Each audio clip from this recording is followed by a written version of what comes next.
சொல்கிறது, கர்த்தாவே என்னை குணமாக்கும், அப்பொழுது குணமாவேன், என்னை ரட்சியும், அப்பொழுது ரட்சிக்கப்படுவேன், தேவரீரே என் துதி. அதே போல சங்கீதம் 147 நாங்கள் ஒரு காரியத்தை பார்ப்போம்.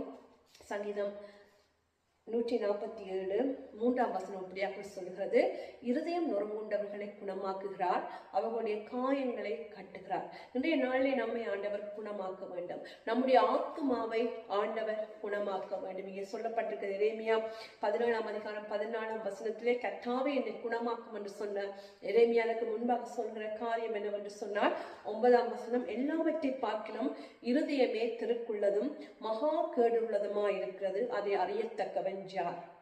ஆண்டவர் சொல்கிறார், அவருடைய இருதயத்தை, எங்களுடைய இருதயங்களையும் உள்ளந்திரியங்களையும் ஆளாய்கிற கர்த்தர். பல சமயங்களிலே நம்முடைய வாழ்க்கையிலே நாங்கள் ரட்சிக்கப்பட்டிருக்கிறோம். நாங்கள் மனுஷர்கள் என்று சொல்லும் போது எங்களுக்கு ஆவி, ஆத்மா, சரீரம் என்று 3 காரியங்கள் உண்டு. நம்முடைய ஆவியிலும் சரீரத்திலும் எந்த மாற்றங்களையும் நாங்கள் கொண்டு வர முடியாது. ரட்சிக்கப்படும் போது அவைகள் நம்முடைய ஆவி ஆண்டவரோடு தொடர்பு கொள்ளக்கூடிய நிலைமைக்கு மாறுகிறது.